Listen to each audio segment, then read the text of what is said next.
Bonjour à tous, bienvenue à ce webinaire où nous avons le plaisir aujourd'hui de vous présenter un super outil, une super initiative Accès Libre. Donc nous accueillons aujourd'hui avec grand plaisir Iman et Julia. Donc, bonjour Iman et Julia. Bonjour à tous. Bonjour. Donc merci d'être là avec nous. Donc aujourd'hui, effectivement, nous allons vous présenter cet outil qui est très innovant et d'autant plus très utile, puisque d'intérêt général. Et voici le programme de cette matinée. Donc je vais introduire très rapidement l'agence Lucie et le pourquoi de ce partenariat, de ce soutien à Accès Libre. Je laisserai surtout la parole à Iman et Julia pour présenter cet outil Accès Libre. Et ensuite, nous aurons un temps d'échange de 10h à 10h30 pour répondre à vos questions. Donc, tout au long du webinaire, n'hésitez pas à utiliser la fonction Q&R pour poser vos questions au fil de l'eau, que je synthétiserai et que je transmettrai ensuite à Iman et Julia qui vous répondront avec plaisir. Et puis, n'hésitez pas aussi à utiliser la fonction chat pour interagir avec nous. Donc, bienvenue à tous pour ce webinaire. Donc, petite introduction par rapport à l'agence Lucie, très rapidement. Donc, qui nous sommes? Donc, l'agence Lucie est une SAS qui a été créée à l'origine par une association pour valoriser les organisations qui s'engagent en matière de responsabilité sociétale. Et donc, aujourd'hui, elle est détenue à 50% par des associations et à 50% par des entreprises. Donc, l'agence Lucie a été créée pour, au départ, développer le label Lucie 26000, qui a été créé en 2007. Et à l'époque, c'était le premier label créé en France et en Europe pour valoriser les organisations. Bien sûr, il n'était pas déjà sur l'ISO 26000 puisqu'il a été créé avant même l'ISO 26000 qui a été publié qu'en 2010. Et donc, par la suite, le label s'est bien sûr aligné sur cette norme internationale qui définit la RSE. Donc, par la suite, l'agence Lucie s'est développée, aussi bien en termes de communauté. Aujourd'hui, on est plus de 700 membres dans la communauté Lucie. Donc, des organisations, aussi bien des entreprises que des collectivités ou des associations qui sont labellisées ou en cours de labellisation. Et puis, nous avons donc développé plusieurs offres au fil du temps pour permettre à toutes les organisations de pouvoir s'engager, quelle que soit leur taille, leur secteur d'activité ou leurs moyens pour s'engager dans la RSE. Donc, pour cela, en fait, notre approche est simple. On veut que tout le monde puisse pouvoir s'engager dans la RSO avec des approches, des méthodes, des outils simples, opérationnels et qui permettent surtout de bien s'approprier la responsabilité sociétale. Et donc, ça passe aussi notamment par de la montée en compétences. Donc, pour cela, on propose des outils d'animation et des événements pour animer la communauté Lucie. Notamment, nous avons lancé lors de notre convention annuelle le 5 novembre dernier une feuille de route à horizon 2030 pour engager toute la communauté Lucie pour œuvrer et progresser sur 4 grandes thématiques: la biodiversité, énergie-climat, les matières premières et les richesses humaines. Et donc, nous allons, à partir de 2021, lancer tout un cycle d'ateliers de travail pour progresser et mettre toute la communauté Lucie sur une trajectoire pour être la communauté fer de lance en 2030. Nous proposons aussi des outils. Donc, nous avons des labels avec des exigences, mais nous avons aussi des outils pour vous aider à avancer et à progresser dans votre démarche, notamment la base Lucifer, qui est une base de bonnes pratiques RSE qui contient plusieurs centaines de bonnes pratiques RSE pour vous inspirer et construire votre plan d'action, ou encore l'outil AD2R qui est un outil de mesure d'impact pour évaluer le retour d'investissement lorsque vous engagez dans la RSE. Nous avons un centre de formation Lucie. Comme je vous le disais, la montée en compétences est très importante dans la RSE et donc nous proposons aujourd'hui 20 formations 100% dédiés à la RSE autour de sujets comme les achats responsables, l'économie circulaire, les low-tech, le numérique responsable, etc. Nous avons aussi plusieurs labels. Alors, des labels thématiques pour vous engager sur des thématiques de la RSE, notamment le label numérique responsable qui a été créé par l'Institut du numérique responsable et soutenu par le ministère de la Transition écologique et solidaire, l'ADEME et WWF. Envol, qui est un label thématique pour préserver l'environnement pour les TPE-PME, donc créé par CCI France. Et plus récemment, nous avons créé le label Biodiversity Progress avec notre partenaire Bureau Veritas pour permettre aux organisations de s'engager et de mettre au cœur de leur stratégie et activité la préservation de la biodiversité, un enjeu très important, tout aussi important que la lutte contre le changement climatique. Nous avons également 2 labels qui permettent de valoriser cette fois-ci son engagement global sur toutes les thématiques de la RSE. Le label Toumaï, qui est un label premier pas pour les organisations qui veulent valoriser dans un premier temps ce qu'elles font en matière de RSE, donc accessible pour les entreprises déjà engagées qui ont commencé à mettre en place la RSE. Et enfin, le label le plus complet et le plus exigeant, qui est le label Lucie 26 000, et qui est notre label d'origine, créé en 2007. Donc, voici ce que nous proposons à l'agence Lucie, comme vous voyez, donc différents niveaux d'engagement avec à la fois des outils, une animation de la communauté et différents labels pour vous engager. Alors aujourd'hui, pourquoi ce partenariat avec Accès Libre?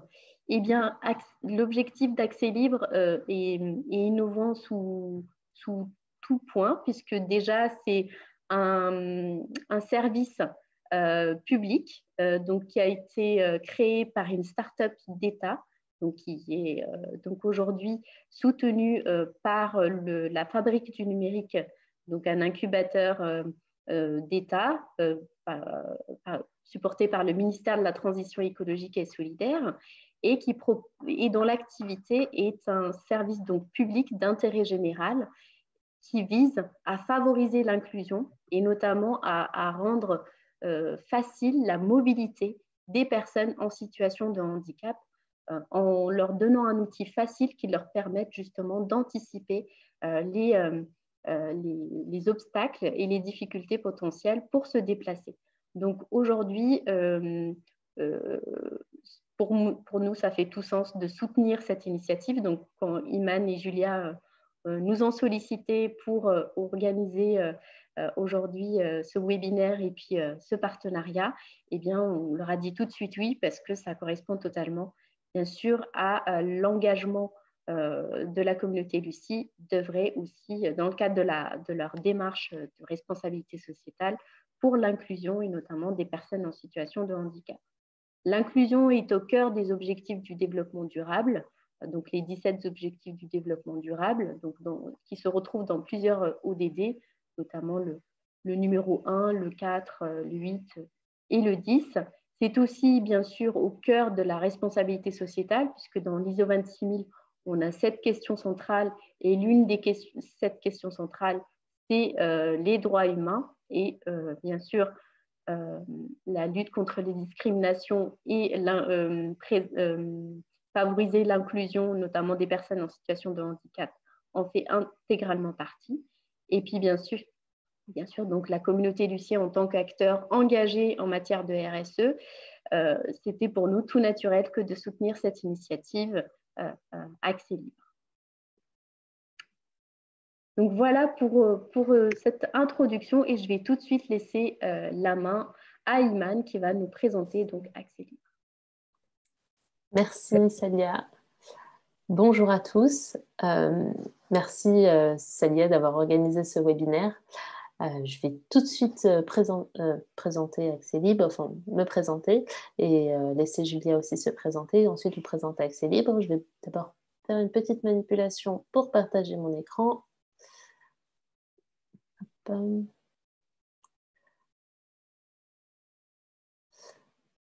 Donc, n'hésitez pas à poser vos questions et à interagir. On aura donc un temps d'échange à la fin pour répondre à vos questions. Alors, je ne sais pas si vous voyez mon écran. Oui. Vous voyez, je ne vous vois plus, mais un instant. Hop. On voit bien ton écran, Iman. Ok, donc vous voyez la première slide. D'accord, eh bien, bonjour à tous. Merci d'être présents aujourd'hui. Moi, je suis Iman Named et je suis en charge du déploiement de Accès Libre. Je suis accompagnée aujourd'hui de Julia Zucker, ma collègue, que je vais laisser tout de suite se présenter. Bonjour, bonjour à tous. Effectivement, donc moi je suis Julia Zucker, je travaille aux côtés d'Iman Named et je suis une des 3 intrapreneurs qui sont à l'origine du projet, c'est-à-dire un des 3 agents du ministère qui avons initié ce projet au sein de la Fabrique du numérique et ce depuis un an. Voilà. Merci Julia. Alors, Accès Libre. Accès Libre, donc, vous voyez bien mon écran, on est d'accord? Oui, on le voit bien. Alors, Accès Libre, c'est un service public numérique développé dans le cadre d'une start-up d'État au sein de ce qu'on appelle un incubateur ministériel qui s'appelle la Fabrique numérique. Les ministères qui sont derrière ce projet sont le ministère de la Transition écologique et le ministère de la Cohésion des territoires et des relations avec les collectivités territoriales. Alors, ce service numérique, c'est concrètement une plateforme collaborative qui a pour objectif de valoriser l'accessibilité des ERP, donc les établissements recevant du public. L'objectif de Accès Libre, c'est de permettre à l'usager en situation de handicap d'avoir accès sur son smartphone ou bien sur sa tablette ou sur son ordinateur, d'avoir accès aux informations de base pour savoir s'il pourra accéder à tel ou tel établissement. Je vous ferai une petite démo tout à l'heure, mais c'est très simple. En 3 clics, l'usager en situation de handicap est capable de savoir si l'établissement dans lequel il veut aller a des marches, a une rampe, a un ascenseur. Sur cette plateforme, les 4 familles de handicap sont représentées. Donc, le handicap moteur, mental, auditif et visuel. Alors, on est une petite équipe, donc 3 intrapreneurs, donc, dont Julia qui est avec moi aujourd'hui, et 2 autres intrapreneurs dans les Hauts-de-Seine et dans le Rhône. On est aussi accompagné d'un coach, d'un développeur, d'un UX designer qui est spécialisé dans l'accessibilité et qui est là pour améliorer ce qu'on appelle l'expérience utilisateur, et moi-même qui suis donc chargée du déploiement. Brigitte Thorin, déléguée ministérielle à l'accessibilité, participe activement à ce projet et nous soutient. Alors, Accès Libre, c'est un service qui est récent. Donc, on existe officiellement depuis novembre 2019, mais le site a démarré depuis un an, donc en janvier 2020. Et on est sur un mode de travail agile, c'est-à-dire qu'on a lancé le produit en version bêta et on l'améliore au fur et à mesure en fonction des retours utilisateurs. On est donc évalué tous les 6 mois et jusqu'à présent, le comité de financement a toujours encouragé à poursuivre ce projet. Donc ça nous convient très bien, ça convient à tout le monde très bien. On est parti du constat suivant, à savoir qu'il y a 12 millions de personnes en France qui sont concernées, qui sont en situation de handicap en France. Mais le web contient très peu d'informations relatives au niveau d'accessibilité de ces ERP, donc à des établissements recevant du public. Des sites existent, souvent ils contiennent peu d'informations, donc pas toujours complètes, pas toujours fiables. Donc l'usager qui veut se rendre dans un restaurant, par exemple, ou dans un hôtel, ou dans n'importe quel autre établissement, il est souvent, très souvent, obligé d'appeler au préalable l'établissement pour poser des questions de base et pouvoir décider, faire son choix finalement, est-ce que je vais pouvoir m'y rendre. On a quelques témoignages ici sur la slide. Il y a peu d'informations sur Internet. Je suis toujours obligée d'appeler quand c'est possible. Il y a plein de petits sites qui parlent d'accessibilité, mais avec une base trop insuffisante. Du coup, je ne les utilise pas. Donc voilà, on veut vraiment pallier à ce gros problème-là que les personnes en situation de handicap avec qui nous avons échangé pour lancer le projet nous ont remonté. Hop. Donc, on est parti de ce constat-là et on a monté ce projet. Donc, notre but, c'est pas du tout d'effacer le travail de tous les acteurs qui parlent d'accessibilité jusqu'à présent. Parce que, comme je vous ai dit, il y a plein de sites qui existent. Mais notre but, au contraire, c'est de nous inscrire finalement dans l'écosystème actuel en tant qu'outil de la force publique. Voilà. On veut mutualiser le travail de tout le monde, on veut mettre en commun les données d'accessibilité des établissements recevant du public en France, de tous les acteurs. Parce qu'on a constaté que si chaque site qui existe actuellement continue de travailler tout seul, chacun de son côté, pour récolter de la donnée d'accessibilité, chacun de son côté, les sites n'y arriveront pas chacun de leur côté. En France, on compte 1,8 million de RP. C'est beaucoup pour le travail d'une seule plateforme. Donc, on resterait finalement avec plein de petits sites qui parlent d'accessibilité, mais trop peu fournis, trop peu visibles et finalement trop peu utiles pour les personnes les plus concernées. Donc, il faut vraiment qu'on puisse travailler ensemble, qu'on puisse mutualiser les forces de chacun dans ce même objectif. Donc, on est parti de ce problème-là, de ce constat-là, et on a imaginé une solution qui s'appuierait sur deux jambes, à savoir le premier pilier d'Accès Libre, c'est que Accès Libre, c'est un outil de collecte de la donnée d'accessibilité. Et c'est là l'intérêt d'avoir un format d'échange commun. Alors, il faut savoir qu'en ce moment, il y a un standard qui vise à normaliser, à standardiser, comme son nom l'indique, la description des ERP pour fédérer tout le monde autour d'un tronc commun. Comme je l'écris, en fait, c'est le format d'échange commun qui va être un levier qui permettra la circulation et la diffusion des informations. Effectivement, si tout le monde parle la même langue, quand on parle d'un ERP, ce sera beaucoup plus facile d'échanger de la donnée entre plateformes, finalement. Et l'objectif, toujours, étant de tendre vers cette exhaustivité, à savoir 1,8 million de RP décrits en France. Alors, il faut savoir ici qu'on ne parle pas du tout de conformité. On ne va pas plus loin que le périmètre du standard. Les questions auxquelles, les questions auxquelles on répond sur la plateforme, c'est est-ce qu'il y a une desserte de transport autour de l'ERP, à proximité de l'ERP? Est-ce qu'il y a du stationnement au sein de la parcelle de l'ERP ou à proximité, donc à moins de 200 mètres? Comment est le chemin depuis le trottoir jusqu'à l'établissement et depuis l'entrée de l'établissement jusqu'à la zone d'accueil? Et on ne va pas plus loin.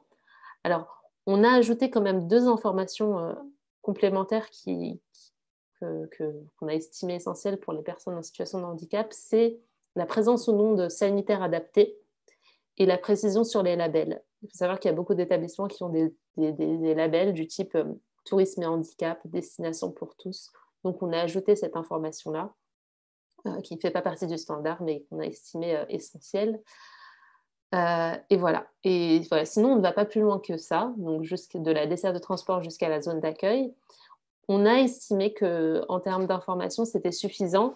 On a trouvé le bon équilibre finalement entre les besoins des personnes en situation de handicap et l'implication qu'on allait demander aux gestionnaires de ces ERP ou bien aux partenaires qui ont de l'information accessibilité ou aux personnes qui vont renseigner des fiches, parce que je vais y revenir, mais on est sur une logique de crowdsourcing où tout le monde peut remplir une fiche relative à un ERP, mais je vais y revenir juste après. Donc voilà, on a trouvé le bon équilibre entre ce besoin-là des uns et l'implication des autres. On s'est concentré sur la zone qui importe finalement le plus aux personnes en situation de handicap, c'est l'accessibilité de l'ERP jusqu'à la zone d'accueil. Et logiquement, quand on arrive à la zone d'accueil, il y a toujours quelqu'un pour prendre le relais, pour proposer la prestation, accompagner la personne. Et finalement, la personne en situation de handicap ne s'intéresse pas à la conformité administrative de l'établissement. Il faut savoir qu'il y a beaucoup d'établissements qui sont conformes, mais ne sont pas forcément accessibles parce qu'ils ont obtenu des dérogations ou pour plein d'autres raisons, et d'autres qui ne sont pas administrativement conformes, mais qui sont pour autant accessibles pour beaucoup de personnes, qui ont, pour beaucoup de handicaps.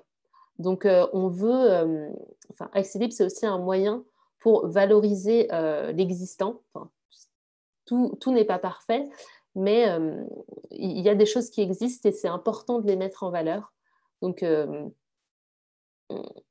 voilà, il y a beaucoup d'établissements qu'on peut visiter aujourd'hui, mais on ne le sait pas forcément. En tout cas, que ces personnes en situation de handicap ne le savent pas forcément. Donc concrètement, quand on arrive sur le site, il suffit de créer un compte en 2 clics, finalement, une adresse mail, un pseudo, un mot de passe. Et ensuite, on va tout de suite pouvoir ajouter une fiche relative à un établissement. Donc le formulaire de renseignement de collecte a été pensé pour être le plus simple possible, pour être le plus rapide possible à compléter, puisque, comme je vous disais, un gestionnaire de RP, mais aussi un usager en situation de handicap ou non, pourra renseigner ce formulaire. Il est compréhensible, en tout cas on a fait en sorte qu'il soit le plus compréhensible possible, qu'il soit de facto remplissable par tout le monde. C'est une manière pour nous, l'État, de démystifier les idées préconçues qu'on peut avoir de l'accessibilité. On entend que l'accessibilité, c'est compliqué, c'est fastidieux, c'est beaucoup de paperasse, et que je ne reçois pas forcément de personnes en situation de handicap dans mon établissement.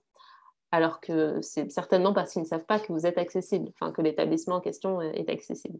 Donc là, on a fait simple et on fait en sorte que tout le monde puisse remplir une fiche. Et c'est ce qu'on appelle dans le jargon le crowdsourcing, donc la participation de tous. Et c'est cette participation de tout le monde qui permettra l'exhaustivité et de renseigner un maximum de RP. Comme je vous disais tout à l'heure, il y a 1,8 million de RP en France. Et plus ce sera simple, et plus on atteindra cet objectif. Sur le site, on peut collecter de l'information accessibilité via ce formulaire, mais via aussi un outil technique qu'on appelle une API. C'est un outil technique qui permet d'échanger de la donnée avec des acteurs. C'est des échanges un peu plus gros, des échanges de masse entre bases de données. Voilà, c'est un peu plus technique, mais il existe. Parce que notre base de données est en open data.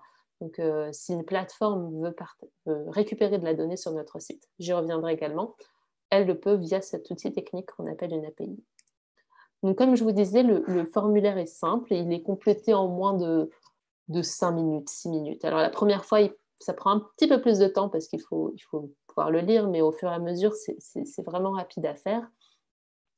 Comment est-ce qu'on a fait ça? C'est parce qu'on est plugué à la base d'adresse nationale de l'INSEE. Donc, lorsqu'on met le nom de l'établissement et le code postal, tout de suite, on a des propositions qui vont permettre à la fiche d'être remplie automatiquement. Le début de la fiche est rempli automatiquement. Et ça permet aussi de stabiliser le format de données. Donc, comme je vous disais, c'est important qu'on puisse échanger de la donnée. Donc, plus le format sera stable, et mieux ce sera pour permettre cet échange. Donc, comment aussi on l'a rendu simple? On a privilégié les questions fermées. Donc, oui, non. Très peu de champs libres dans le formulaire pour toujours stabiliser le format de données. Et on travaille aussi par dévoilement progressif, à savoir qu'en fonction des réponses données, on vient poser des questions complémentaires importantes. Et celles qui ne sont pas importantes, on ne les affiche pas. Par exemple, si un établissement est de plein pied, inutile de lui demander s'il y a un ascenseur ou quelque chose comme ça. Donc voilà, on supprime les questions qui ne le concernent pas pour aller à l'essentiel. Alors, notre concept est simple. Il consiste à mettre à disposition finalement un outil, un service numérique d'information relative à l'accessibilité des ERP. Pour y parvenir aujourd'hui, on a un credo qui est la création d'un commun. Donc, on milite vraiment pour la création de ce commun. C'est une ressource partagée, libre et gratuite. Alors, Accès Libre, c'est un site web qui est totalement libre, qui est totalement gratuit, que ce soit pour l'inscription, pour le dépôt d'informations ou l'extraction de données. Enfin, tout est en open data et c'est gratuit. Ce commun, finalement, il correspond à ces fameuses informations essentielles de base pour permettre à une personne en situation de handicap de pouvoir anticiper son déplacement. Donc, en tout cas, en amont, qu'elle soit capable d'obtenir des informations qui vont lui permettre de faire un choix éclairé, à savoir est-ce que je vais pouvoir m'y rendre ou est-ce que je ne pourrai pas m'y rendre et du coup, plus besoin de me déplacer ou en tout cas de perdre mon temps. Encore une fois, ce n'est pas du tout dans un objectif de contrôle, on n'est pas dans la distribution de bons points, de mauvais points. Quand on parle d'information, c'est toujours dans un discours informatif neutre, comme je le dis souvent. On dit souvent, s'il y a un ascenseur alors qu'il y a des marches, bah, tant mieux. Mais s'il y a des marches et qu'il n'y a pas d'ascenseur, qu'il n'y a pas de rampe, bah, tant pis. Mais au moins, l'internaute le saura en amont et ne sera pas déçu à son arrivée. Le deuxième pilier de Accès Libre, c'est que Accès Libre, c'est une interface utilisateur. Donc, c'est-à-dire qu'une fois qu'on aura collecté cette information, on vient afficher ces informations qui aujourd'hui font défaut, puisqu'il n'y a pas suffisamment d'endroits où les informations relatives à l'accessibilité sont exposées. Donc, notre objectif, c'est que l'information collectée ou transitant par Accès Libre soit visible sur le web. Notre objectif, c'est que la donnée soit utilisée par les grandes plateformes du web, comme par exemple si on parle de restaurants ou d'établissements touristiques, qu'elles soient affichées sur La Fourchette ou TripAdvisor, Sortir à Paris par exemple, Google Maps, etc. Un exemple simple dans le parcours d'un utilisateur lambda, si un utilisateur veut se rendre dans un restaurant, on a l'habitude d'aller sur, par exemple, La Fourchette, eh bien, il ira sur son site habituel, La Fourchette, et il verra l'information relative à l'accessibilité de l'établissement qu'il aura choisi sur le site web, sur La Fourchette. Donc, La Fourchette aura récupéré l'information, aura puisé l'information sur Accès Libre. Donc, à terme, l'utilisateur n'aura probablement plus besoin d'aller sur le site d'Accès Libre pour récupérer de la donnée. Accès Libre sera une base d'information, accessibilité, sur laquelle les grandes plateformes pourront puiser, depuis laquelle les grandes plateformes pourront puiser l'information et l'afficher sur leur site web. Alors, il faut savoir que Accès Libre s'inscrit dans les annonces du gouvernement. Édouard Philippe avait annoncé l'obligation pour les ERP publics des différents ministères d'apporter une information en temps réel du niveau d'accessibilité du patrimoine de l'État. Donc, Accès Libre, c'est un outil pour cela également, puisqu'on répertorie, on renseigne l'accessibilité des établissements publics, mais également privés. Et à ce sujet, le 11 février dernier, Emmanuel Macron avait annoncé la délivrance au public d'un service public numérique renseignant sur le niveau d'accessibilité des établissements recevant du public. Et c'est la définition, je dirais, de Accès Libre. Pour pouvoir atteindre ce 1,8 million de RP, il est nécessaire pour nous de créer des partenariats. On est en partenariat avec beaucoup de collectivités, d'institutions et de prestataires. L'objectif d'Accès Libre, c'est vraiment d'ajouter les établissements du quotidien. C'est la raison pour laquelle on crée ce partenariat avec Lucie, parce que les membres de ce réseau, comme j'ai pu le lire, en tout cas, sont des entreprises du quotidien, en tout cas, des Français en situation de handicap ou pas. Et ces entreprises-là sont engagées et cherchent à avoir un impact positif sur les citoyens et sur l'ensemble du territoire français. Alors, on a une stratégie de déploiement territoriale Non, on est en phase de déploiement. Et notre vision, c'est que dans 5 ans environ, tous les ERP de France soient référencés sur accès libre. Jusqu'à présent, donc là, comme est affiché sur la fiche, on est en phase de déploiement, on améliore l'ergonomie du produit, on déploie sur 10 territoires, et l'objectif d'ici l'année prochaine, c'est qu'il y ait 50 nouveaux territoires, notamment les villes qui accueillent les Jeux Olympiques en 2020, voilà, intégrer les ERP de l'État, tous les ERP de l'État, et, voilà. Et cette vision de long terme qui est dans 5 ans, qui est idéalement un lien avec les transports et la voirie. Jusqu'à présent, nous, on ne se focalise pas sur le transport et la voirie, mais c'est un objectif de long terme pour accès libre. Je vous propose de vous faire une démonstration. Voilà, on a parlé d'accès libre depuis tout à l'heure. Maintenant, on va aller dans le dur. Alors, c'est un peu difficile pour moi parce que je ne vois pas ce que vous voyez.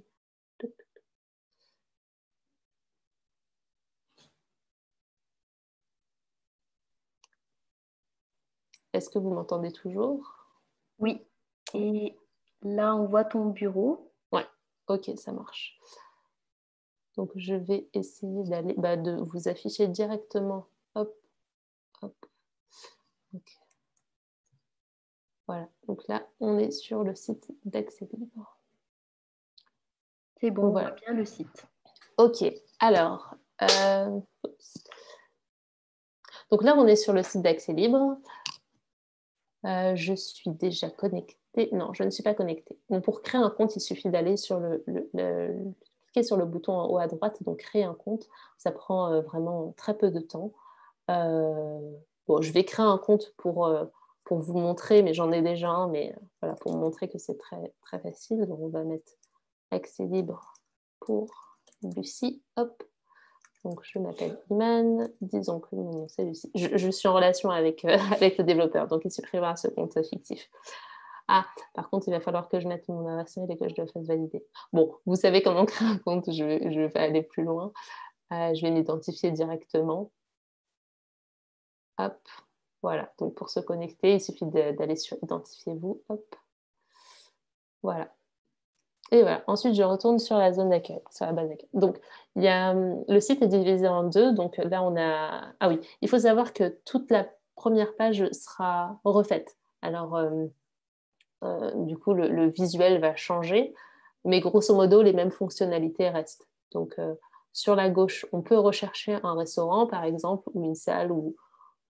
Voilà. C'est la zone de recherche qui est à gauche. On va y revenir. Et pour ajouter un établissement, on clique sur ce bouton-là, donc ajouter un établissement, et ensuite le formulaire commence.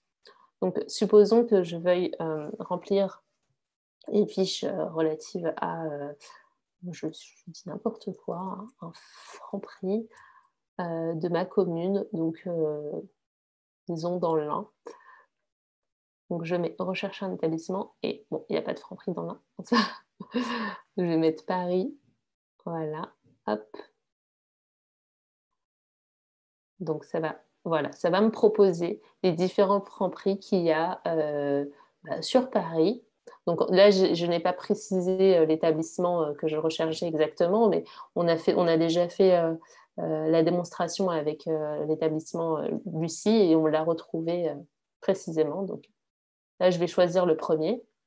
Donc voilà, je vérifie bien que c'est celui que je recherchais. Supposons que c'était celui-là.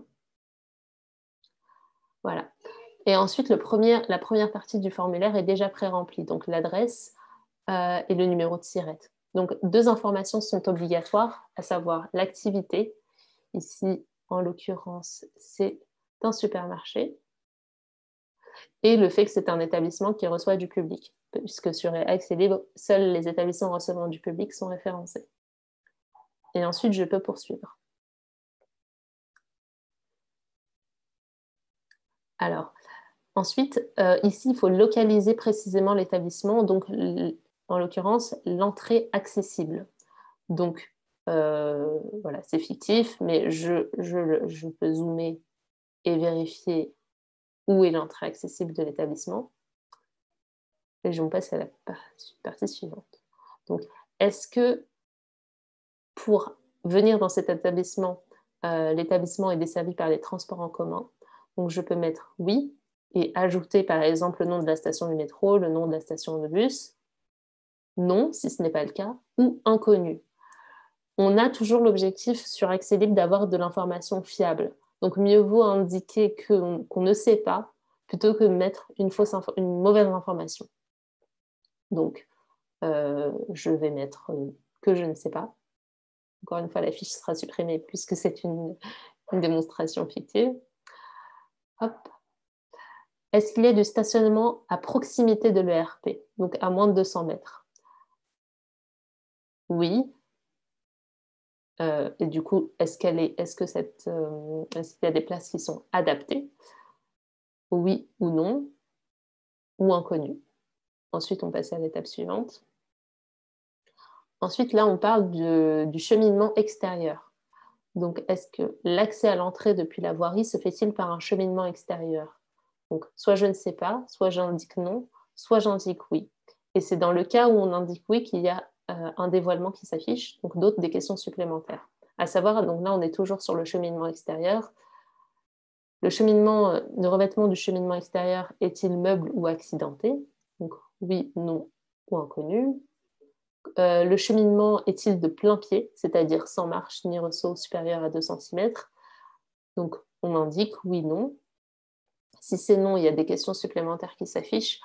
Donc, la présence ou non d'ascenseur, le nombre de marches, l'escalier est-il sécurisé? Donc, oui ou non. Est-ce qu'il est équipé d'une main courante? Est-ce qu'il y a une rampe? Donc, toujours oui, non ou inconnu. Là, en l'occurrence, aucune fixe, amovible ou inconnue. Ensuite, comment est la pente? Donc, quel est son degré de difficulté? Ensuite, une information concernant le devers. La bande de guidage pour les personnes malvoyantes. Est-ce qu'il y a un rétrécissement de la chaussée pour atteindre l'entrée? Donc, toujours oui, non, inconnu. Hop. Ensuite, on passe à l'entrée de l'établissement. Donc, est-ce que l'entrée est facilement repérable? Donc, est-ce qu'il y a un numéro? Est-ce qu'il y a une enseigne? Est-ce qu'il y a des végétaux? Inconnus. L'entrée est-elle vitrée? Et là, on parle de vitrophanie, à savoir est-ce qu'il y a des éléments, des autocollants sur la porte pour mieux repérer la porte vitrée. Donc, oui, non, inconnu. On fait toujours en sorte d'éclaircir les questions. Précédemment, la question ici était un peu moins évidente à comprendre. Et là, on voit que quand on parlait de vitrophanie, et c'est vrai que ce n'est pas un vocabulaire qu'on entend souvent, du coup, on a amélioré la question pour qu'elle soit la plus compréhensible possible. Et c'est toujours le cas. Là, on est toujours en amélioration du formulaire pour répondre aux mêmes questions, mais de façon plus simple. L'entrée est-elle de plein pied? Est-ce qu'il y a une balise sonore? Est-ce qu'il y a une aide humaine à l'entrée? Donc oui, non. Comment est la largeur de la porte? On met des indications ici pour aider à la complétion du formulaire. Et comment est l'entrée? Enfin, est-ce qu'il y a une entrée spécifique aux personnes à mobilité réduite? Donc oui. Voilà. Comme je vous disais tout à l'heure, il y a très peu de champs libres, mais il a été nécessaire pour nous d'en rajouter parce qu'il y a toujours des choses qu'on ne peut pas normaliser finalement. Donc, c'est important pour nous de mettre des champs libres, mais très peu. Voilà. Ensuite, on arrive à l'accueil de l'établissement. On a l'impression qu'il nous reste autant de temps, mais finalement, le reste du formulaire passe très vite. L'accueil de l'établissement. Donc, est-ce que la zone d'accueil, cette fois, est visible? Oui, non, depuis l'entrée. Comment est le personnel d'accueil? Est-ce qu'il a été formé ou sensibilisé, ou au contraire non formé ou inconnu? Et là, on passe à la question pour les personnes malentendantes, sourdes ou malentendantes, à savoir est-ce qu'il y a une bande d'induction magnétique? Est-ce qu'il y a des personnes qui parlent le langage des signes, la langue des signes, pardon? Voilà. Je poursuis. Comment est le cheminement depuis l'entrée à l'accueil? Donc, Est-ce qu'il y a un rétrécissement de la chaussée? Oui. Donc toujours, lorsqu'on répond non, voilà, il y a des informations complémentaires. Ce sont les mêmes que précédemment, avant d'arriver à l'accueil. Donc, est-ce qu'il y a un ascenseur? Est-ce qu'il y a un nombre de marches? Est-ce qu'il y a des marches? Voilà. La main courante, est-ce qu'il y a une rampe? Le rétrécissement de la chaussée. Et une petite zone libre pour préciser si besoin. Enfin, donc la question des sanitaires. Donc, oui, non, inconnu. Si elles sont adaptées. Hop. Et la deuxième question qui était complémentaire, donc qui ne fait pas partie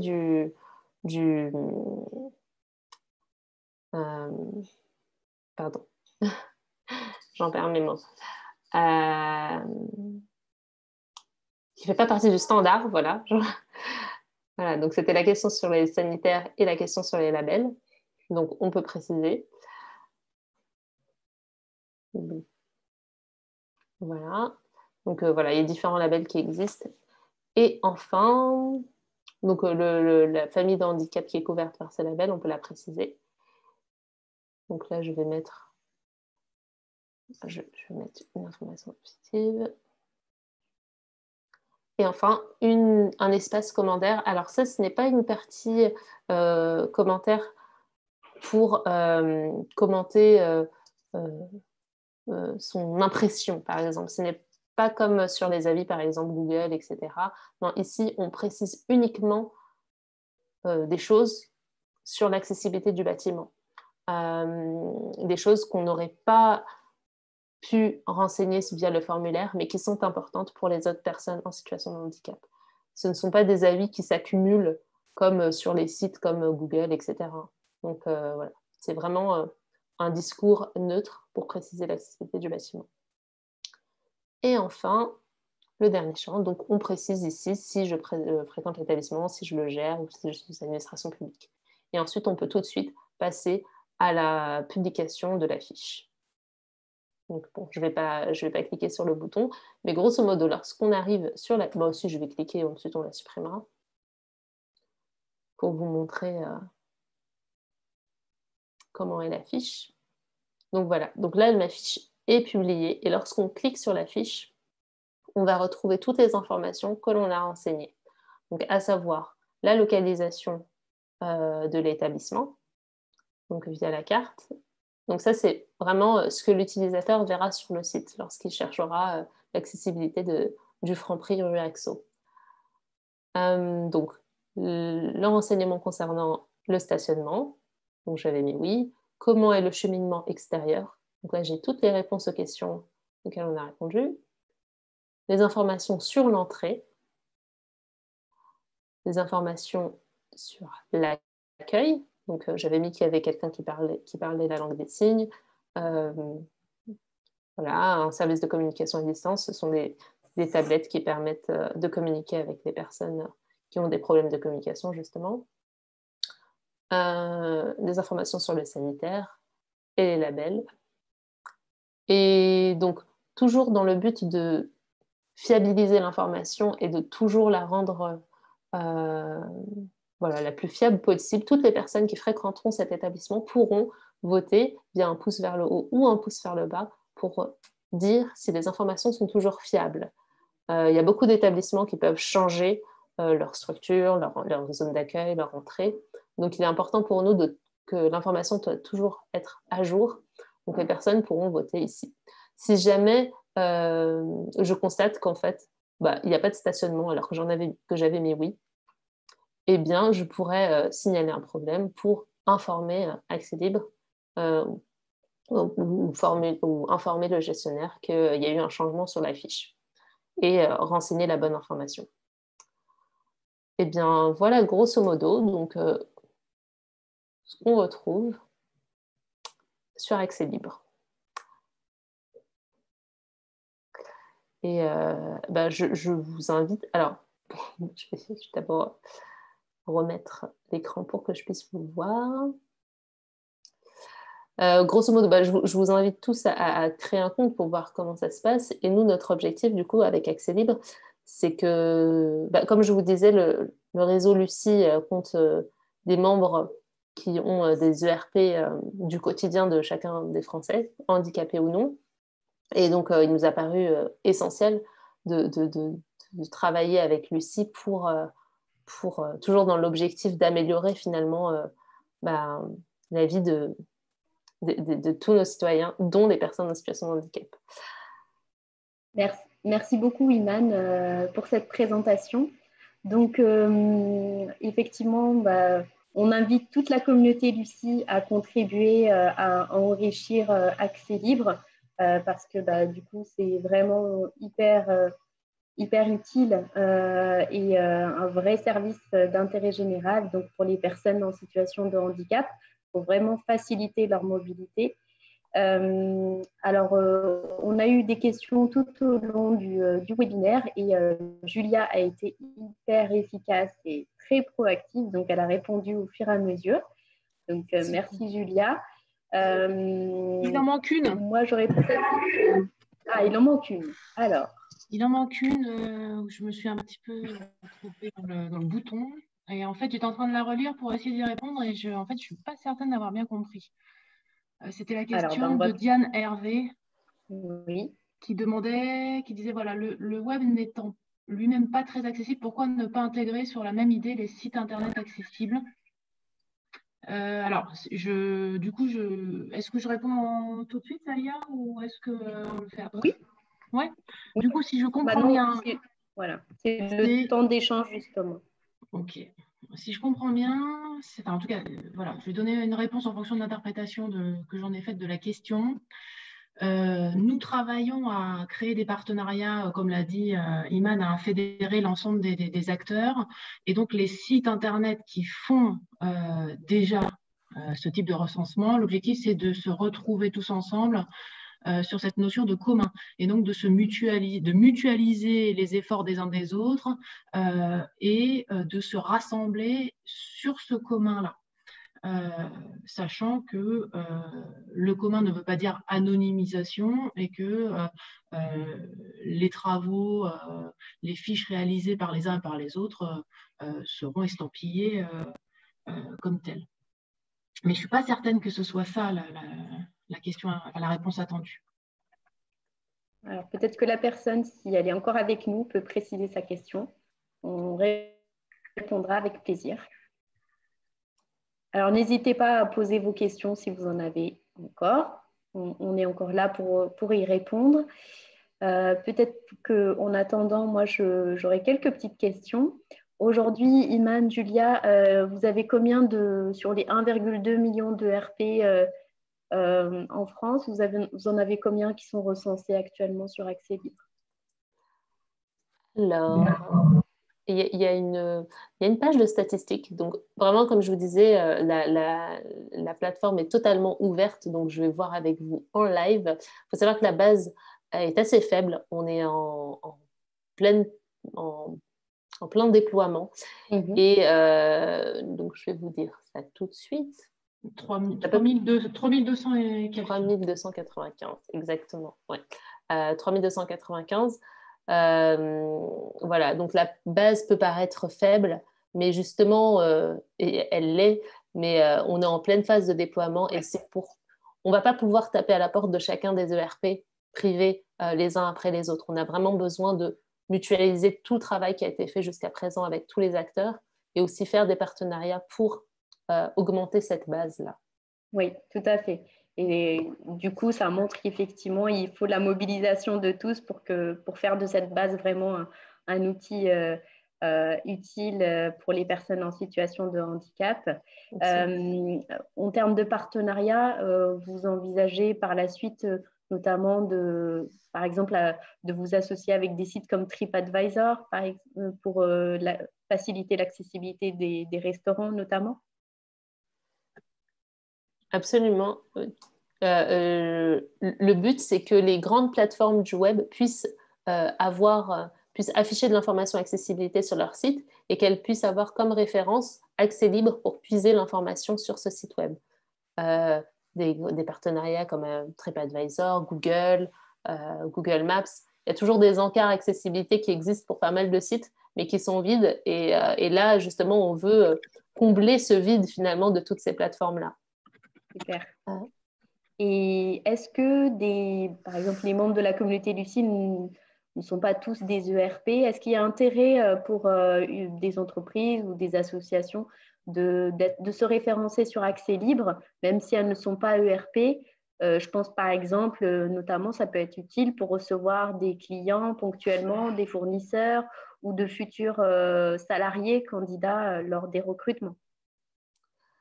Alors, nous, c'est vrai qu'on est focalisé sur les ERP, donc les établissements recevant du public.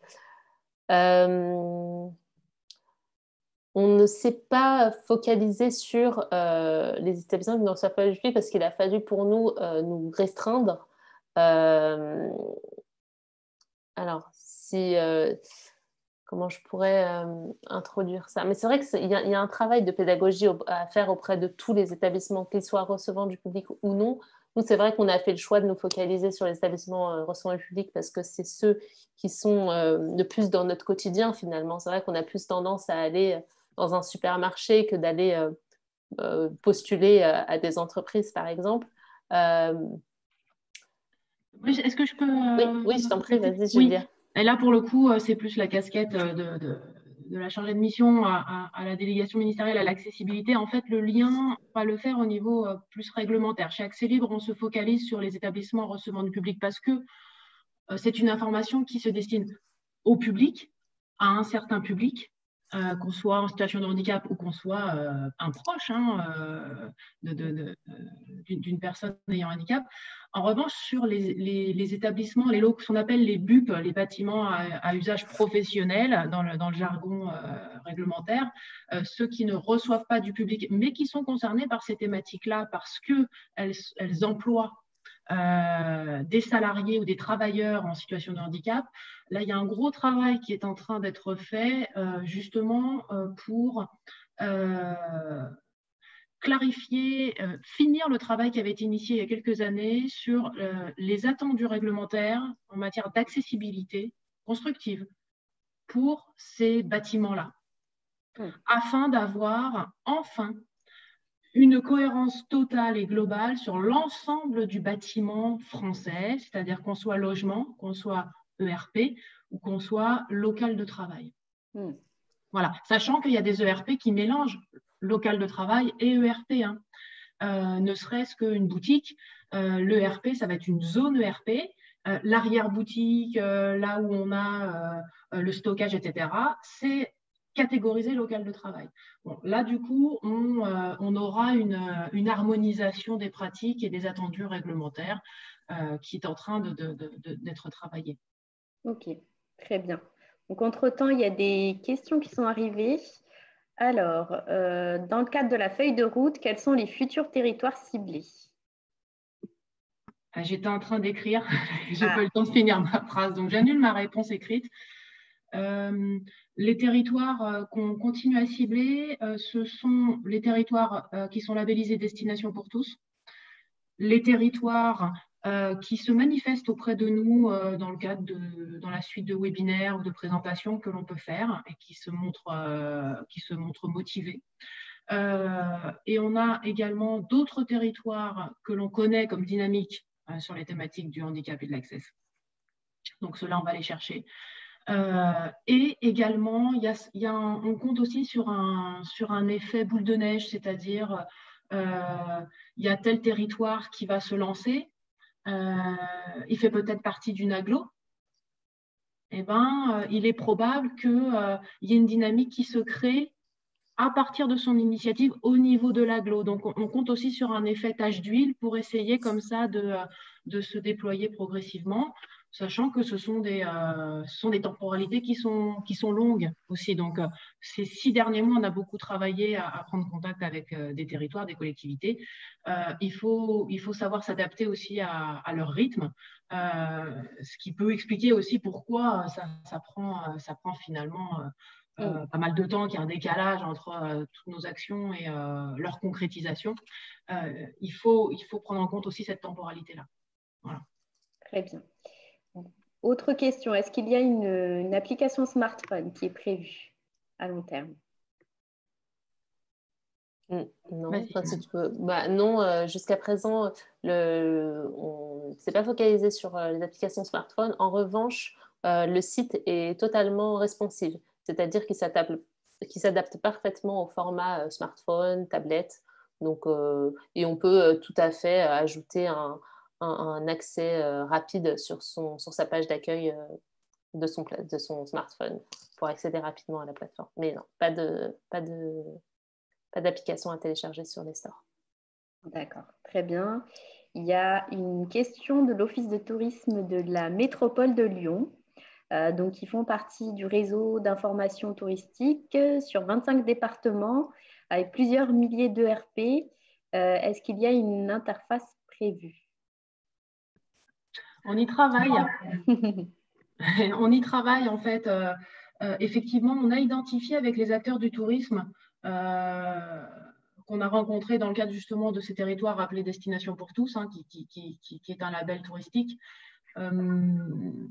Ces gros serveurs, enfin ces gros logiciels là qui sont utilisés par les différents offices du tourisme. Alors il y a Apidem et il y en a d'autres. Et justement, on s'est dit que plutôt que de taper à la porte de tous les offices de tourisme, ce qui pouvait s'avérer particulièrement fastidieux, sachant que les offices du tourisme, on a bien compris également qu'il y avait un enjeu en termes de temps passé à renseigner ces plateformes-là, type Apiday. Et donc, on s'est dit que le plus efficace, c'était d'aller à la source et de se rapprocher de ces serveurs-là, des gens qui travaillent derrière, et de voir comment est-ce qu'on pouvait, à quoi ressemblait leur base de données en matière d'accessibilité, voilà, déjà, et si on pouvait travailler à échanger de la donnée, à mutualiser les renseignements afin de démultiplier les vecteurs d'information pour ce type d'information, et il y en a besoin, c'est encore trop confidentiel. De l'autre également, soulager en termes de temps passé à renseigner, que ce soit d'autant plus efficace. Je travaille dans un office de tourisme, je renseigne Apiday, je sais qu'en renseignant Apiday, je diffuse à tel et tel et tel autre endroit. C'est beaucoup plus pertinent en termes de temps passé plutôt que de renseigner Apiday, puis après renseigner Accélib, puis après ceci, puis après cela. Voilà, donc, et pareil, c'est du temps long. Donc, on y travaille, mais il faut un peu s'armer de patience. Oui.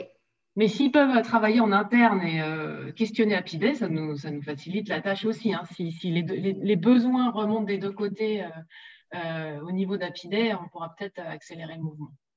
Oui, tout à fait. Il faut allier les forces là pour pouvoir avancer ensemble, parce que l'information, elle est là, c'est juste qu'il faut aller la collecter et la mettre au même endroit. C'est tout le challenge et la difficulté.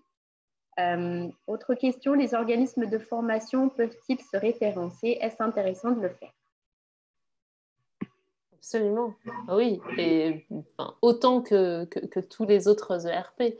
Les personnes en situation de handicap aussi ont besoin d'organismes de formation pour se former, pour ensuite accéder au... C'est une étape qui leur permettra de faciliter leur entrée dans le monde du travail ou de leur faciliter la formation. Donc oui, un grand oui. Oui, et la DMA dirait également un grand oui quand on connaît la situation d'emploi des personnes handicapées. Oui, c'est clair. Alors, on a d'ailleurs Virginie Carton de Lapidae qui est partante pour faire passer les messages. Donc, merci beaucoup Virginie de votre aide dans cette démarche. Alors, autre question, lorsque l'info est obsolète, l'internaute coche la case, mais comment sont informés les professionnels? On est en train de réfléchir justement à un système qui serait sur la base du volontariat. On est encore en train de réfléchir justement à trouver le moyen le plus efficace, le moins intrusif, le plus confortable possible, à la fois pour nous, pour avoir cette info, et à la fois pour le gestionnaire ou la personne qui souhaite avoir ces informations en live. L'idée qui a émergé, c'est effectivement, si l'on souhaite être renseigné des modifications qui sont faites sur une fiche, C'est-à-dire, je ne sais pas, vous avez renseigné votre RP et puis moi, je vais repasser derrière en signalant que non, il n'y avait pas, contrairement à ce qui était annoncé, le dispositif, hein, le petit dispositif qu'on peut mettre, la petite technologie qu'on peut mettre pour les personnes aveugles à l'entrée, elle n'existait pas. Ou alors elle n'existe plus, ou elle est cassée, en tout cas qu'il y a un problème. Vous pouvez, l'idée c'est que vous puissiez, en cochant une case, en disant oui, je souhaite être informé des différentes modifications ou des signalements qui seront faits sur la fiche, alors vous serez notifié. À partir du moment où vous ne souhaitez plus être notifié, bien évidemment, il suffira de le signaler ou de se désinscrire. Enfin, ça va dépendre du canal qu'on va utiliser, mais en tout cas, voilà. Si je souhaite recevoir, je reçois. Si je ne souhaite pas recevoir ou si je ne souhaite plus recevoir, je le signale et ça s'arrêtera. Super. Et dernière question pour l'instant, pouvez-vous nous dire si vous avez co-construit cet outil avec les personnes concernées en situation de handicap et comment commencez-vous par ce qui est urgent pour ce public? Bien sûr. Alors, moi, je suis arrivée alors que le produit était déjà commençait à être déployé. Mais au début de la plateforme, je laisserai Julia compléter. Effectivement, on a fait appel aux associations de personnes handicapées pour pouvoir créer le produit autour de leurs besoins. Donc, ce sont les personnes les plus concernées. Et naturellement, il fallait passer par eux pour répondre aux questions dont ils ont besoin. Avant d'aller dans un établissement, on leur a demandé de quelles informations avez-vous besoin. Voilà. On ne va pas savoir quel est le document administratif qui prouve que l'établissement est conforme. Non, ça leur est égal. Ils voulaient savoir s'il y avait une rampe, s'il y avait des marches, des questions vraiment de base. Julia, je te permets, si tu veux compléter. Oui. Oui, effectivement, ça a été un premier travail qui a été réalisé avec les associations de personnes handicapées, c'est-à-dire la question qui leur a été posée, ça a été quelles sont les informations dont vous avez impérativement besoin pour pouvoir préparer votre déplacement, c'est-à-dire vous allez, à la réponse à ces questions, vous saurez de manière éclairée si vous pouvez ou non vous rendre dans tel ou tel établissement et si vous pouvez y aller, dans quelles conditions, en toute autonomie ou accompagné, peu importe en fait. L'idée, ce n'est pas de donner les bons points, les mauvais points, c'était surtout d'apporter une information et que les gens, à partir de cette information, puissent agir et agir en s'adaptant. C'est ce qu'ils ne peuvent pas faire aujourd'hui. Et c'est ce que les personnes font en appelant. Et comme elles appellent, elles savent qu'elles prennent davantage de temps que les autres parce qu'elles vont demander si c'est ouvert, si elles peuvent réserver pour 3 personnes, etc. Mais elles vont poser des questions en plus en lien avec leur handicap. Et ces questions-là, pour éviter de prendre trop de temps aux professionnels qu'elles ont au bout du fil, elles les ont limitées au maximum. Et justement, elles ont déjà fait ce tri. De quoi j'ai besoin de manière essentielle et de quoi j'ai moins besoin. Ce n'est pas que ça n'est pas important, c'est qu'elles sauront s'en dépatouiller une fois sur place. Voilà. Et donc, on a capitalisé, on a compilé l'ensemble de ces questions en fonction des différents handicaps. Et c'est ce que le formulaire est le résultat de ce travail. Et donc, oui, vous aurez des différences en fonction des handicaps. Il va y avoir certains handicaps ont besoin de plus d'informations, d'autres ont besoin de moins d'informations.